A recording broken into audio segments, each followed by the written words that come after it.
We are live. Welcome to my video. This is going to be my thoughts on Daredevil Born Again Season 1 Episode 5 with interest.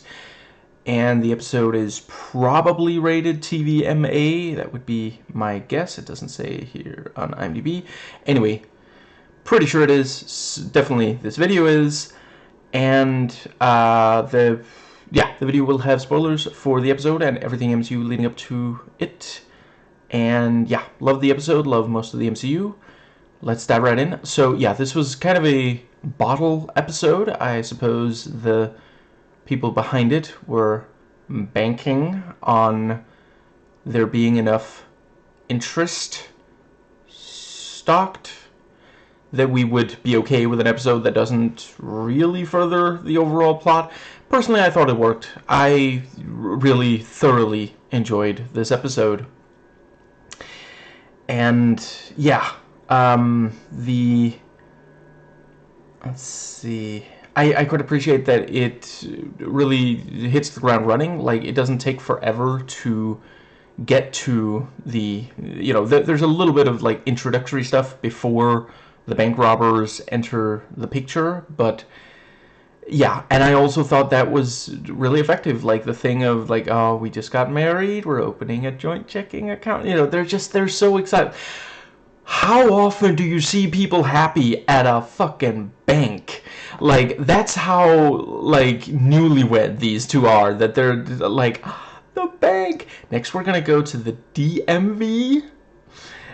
Just, like, marital bliss. Honeymoon phase and all. And, yeah. Matt talking. And then later, it's like, no, don't break up the married couple. Just, like, fuck. That's...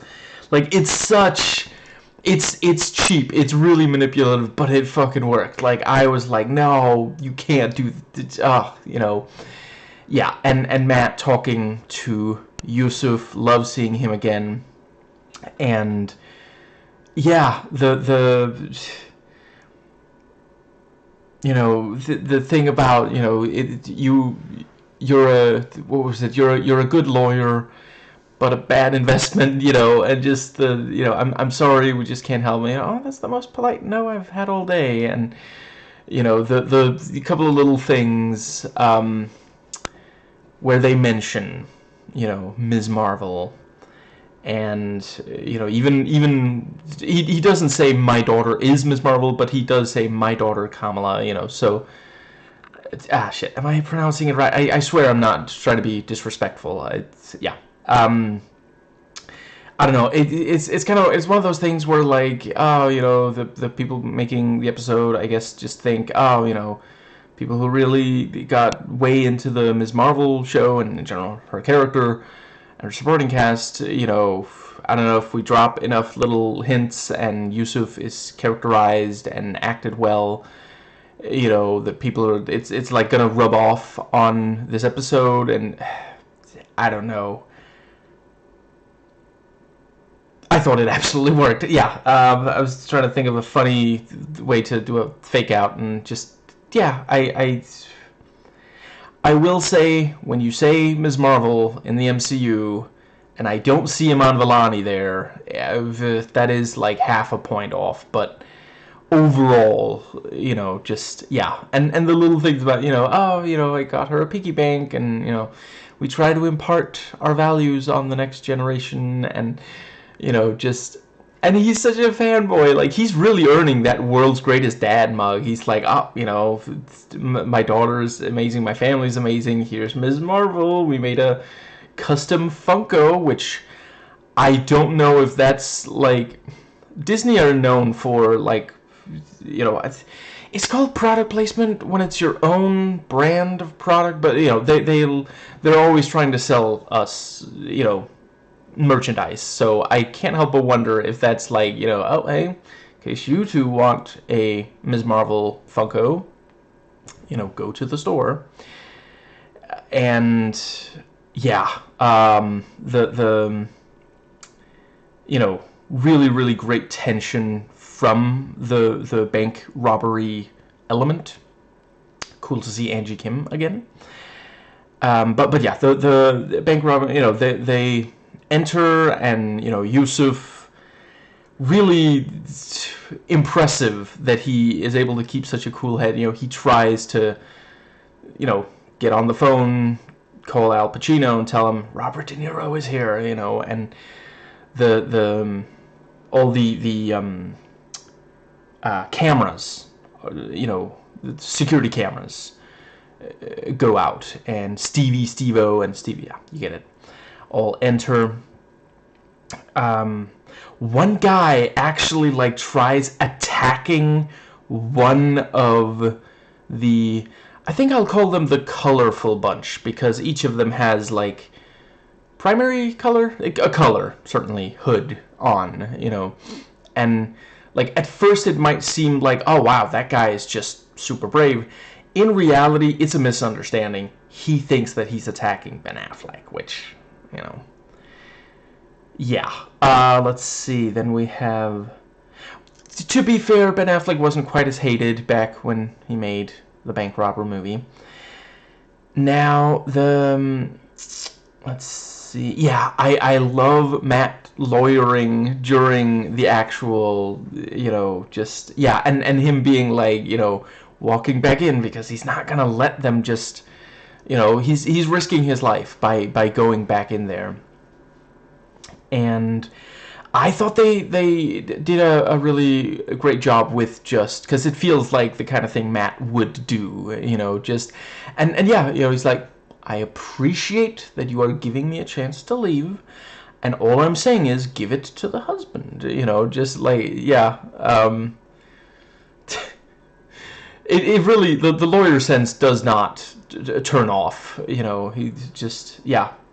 He wakes up in the morning and tries to negotiate the hour he's supposed to wake up with his alarm clock, just, and this thing of, he's, if you shoot a hostage, the armed robbery charge gets a murder in the first degree charge added onto it. That's 25 to life, and the guy is so what, which wonderfully, that tells us, the audience, and Matt, they are not afraid of the consequences here. And it is very clever of him to try to de-escalate, because there are a lot of crimes that have been prevented by someone managing to de-escalate. That's part of why, I can never remember, I think by now,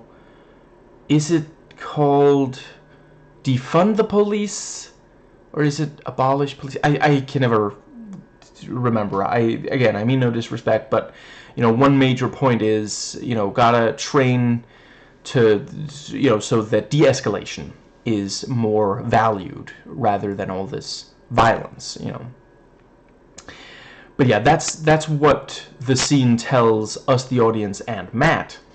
But what Matt is telling that bank robber is, if you go too much further down this path, nobody gets away with what you just did. And let's see, yeah,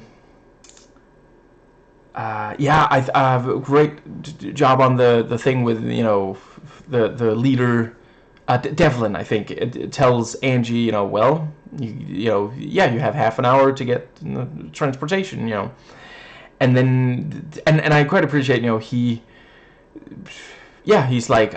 magnificent, I read your book, and yeah, she has to come up with a joke, and she turns to the cops and, cuts away, cuts back.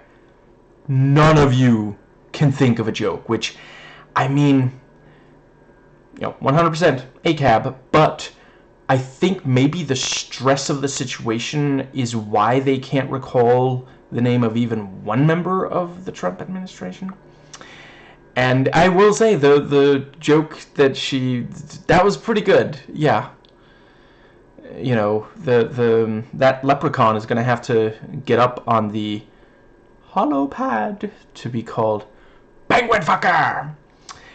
And yeah, the action continues to be really well choreographed, and very hit and miss when it comes to the filming and editing, because like clearly we are meant to be able to very carefully parse, very, very easily parse what is going on in the fight scenes, and every so often there's just a choice where I'm like, why, what are you doing, you know? Yeah, just such a, yeah, I really hope that they improve on that. I guess it might be too late for them to improve for this season, but maybe one of the upcoming ones.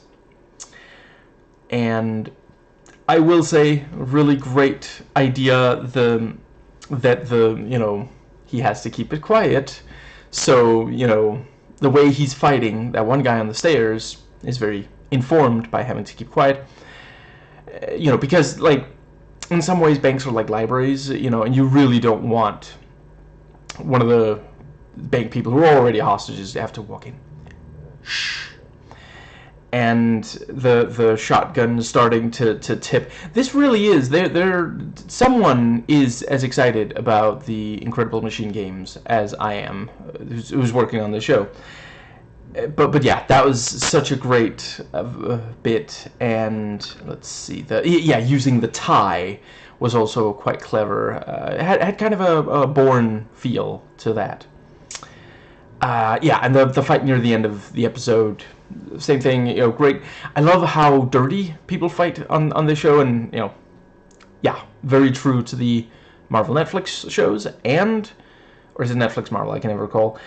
And Daredevil and a lot of the comics also, you know, slamming each other into, like, steel, you know, like there's no honor in fighting here. It's just, you know, someone's gonna win and the other person's gonna lose. Great sleight of hand from Johnny fucking Magic with, like, so Matt gets the diamond away from the little thing after the bag was passed, and then he puts it in amongst the candies, and that was also a great little, you know, use of picking it up. Oh, you know, just, yeah. Yeah, more great use of stuff. I really loved the thing about how, you know, Matt tells him, I will say, it felt a little awkwardly exposition heavy, I guess, for people who don't know the character yet, but the thing about, like, because there's not really a payoff in this episode. I guess Yusuf sympathizing with him, maybe, but, you know, he just lore dumps about his background, and, you know, yeah, very accurate that you know, one of the robbers is like, you're just a Charles Dickens character, aren't you? Which, I mean, that is quite accurate. And actually, Charles Dickens is one of my favorite writers of comic books. I'm kidding. Anyway, coincidentally, I will be playing a game featuring Scrooge McDuck fairly soon. Anyway, yeah, where were we? Yes. You know, Yusuf is told, you know, you have to stall as long as you can, and he does it in just the most boomer way. I love it. You know, it's like, did you know this building is actually X amount of years old? Is that not fascinating? Like, this is the kind of stuff that keeps me up at night, you know. And I say with love, I love a lot of boomers. I am 100% down for changing OK Boomer to OK Capitalist. You know, a lot of boomers have also, you know, had really difficult, yeah. And the generational conflict is really not helping anyone. You know, what we gotta do is unite against the rich white people who are ruining for everyone. Lots of boomers are not rich. Anyway, let's see. Yeah, and the thing about, you know, oh, there's no way you can open this thing. You know, I was expecting for Matt to have opened it before Yusuf even finished the sentence, but that would have been a little bit too much. But yeah, the fact that, you know, he says, oh, this is not like when I gave, you know, my daughter Kamala a piggy bank, you know, and then, you know, Matt keeps, you know, cracking it very safely, and, you know, he's like, did it work? You know, your daughter's piggy bank? Did it impart the lesson you hope? He really does care. Because like one could understand if he was like a little busy here. Can we talk about this some other time? But yeah. And poor Yusuf being so nervous, he keeps dropping the key, and we get the countdown. Which, like, if it had gone wrong, could easily have been the final countdown. And yeah, the very, very nicely done on counting down both to, let's see, I think it was a hostage that was about to get shot, and also the them breaching, and yeah. And it's too bad that Kim misses Devlin, just like that, because like she was really hoping to get some advice on money for the marriage. Anyway, I watch a lot of movies that have bank robberies in them. Anyway, yeah, so right, Matt pointing out, we cannot go back up there empty-handed. That was also quite a good... And he says this was in the pocket of one of your men, or something like that. Very nicely done on that. And then we have the... Yeah, I appreciate the thing of, like, for a little while it looks like, okay, maybe the police are going to be able to more or less resolve this, but, yeah, it's a vigilante story, so of course not 100%, if not for Matt, Devlin would have gotten away with it too, if it wasn't for that meddling Matt Murdock man. And, yeah, one of my favorite things about the episode was I really appreciate how accurately and authentically Yusuf is presented, because I've said it before, I'll say it again, until, enough people for my liking stop hating Muslims, because, like, Muslim immigrants to Western countries, I'm speaking, of course, of the moderate ones, which, like, yeah, huge chunk of them, I forget the exact percentage, but, if you badly want to know the exact, look it up, just make sure it's an unbiased source, not a conservative one. They lie as a matter of course. It's the only way they can make a case for their horrible policies. But if you've never met a moderate Muslim who's immigrated to, or is related to, might not be first generation immigrant, might be, born of immigrants after they immigrated to a Western country, they are some of the warmest, most welcoming people that you will ever have the pleasure of meeting. Like, there are a lot of them, you won't even have to, stop a bank robbery in order to get invited to family dinner, and like Matt is like, this better mean that I get to come to come to Jersey to eat with the entire family. And Yusuf is like, exactly, that's, because like, just, they're such wonderful people. When I was a kid, several of the babysitters I had were my father's students. He was teaching them Danish, because we're both Danish. And, yeah, just wonderful people. When, somewhat more recently, one of my bosses is a Muslim, and there were several Muslims working for him as well. And let's see, I suppose that does more or less... Oh, right, yeah. There was a time where there was a Muslim family living in my father's house. Just, yeah, all of them such wonderful, amazing people. Some of the nicest. I've met a much higher percentage of the white, especially if they're Christian, especially if they're conservative, way higher percentage of them have been just complete jerks. Like, just people you really don't want to have to be around more than at all necessary, compared to the Muslims. I can hardly think of any Muslims that I've directly you know, whether we're talking like met in person or engaged with online, I can hardly think of any that weren't really, really just, yeah, wonderful people. So really appreciate the, you know, this, yeah, the representation here. And I mean, this is, you know, the show is one of the, let's see, I want to say she is a producer. Yeah, Sana Amanat. God, I hope I'm pronouncing that right. I should have looked that up before. Anyway, yeah, you know, yeah, producer on, you know, Miss Marvel. I believe didn't she create Miss Marvel? I want to say. Let's see. Here she's listed as executive producer, right? And she was a wedding guest in Ms. Marvel.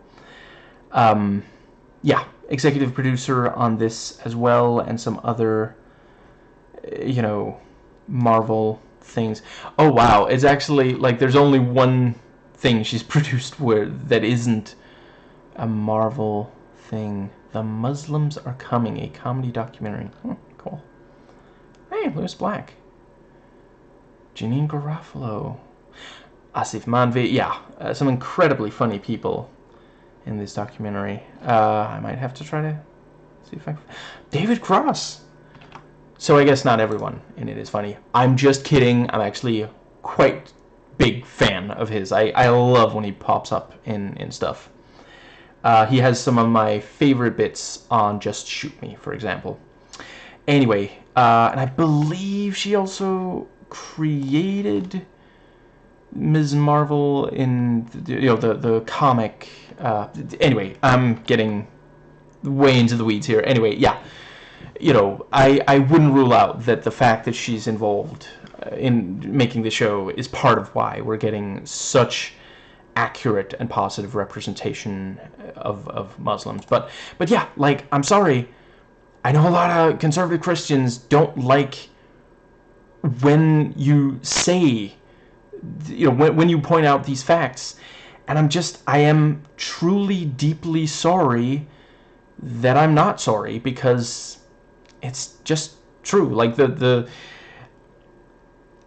I've known conservative Christians who wouldn't help out someone that was actually like a friend of theirs, someone they'd known for years. They'd be like, nope, you gotta do it on your own, because, you know, that was definitely something Jesus taught. And then I've known Muslims that, like, literally would help a stranger. You know, they would come upon someone who just needed help and just be like, they would actually help them, you know, just like, I'm sorry, I am someone who deeply values empathy, and I've seen so much more of it in Muslim immigrants to to Western countries than so many native-borns here in Western countries. Like, just, I know we can do better. We just gotta actually apply ourselves. We gotta make it a goal to be more empathetic to those in need.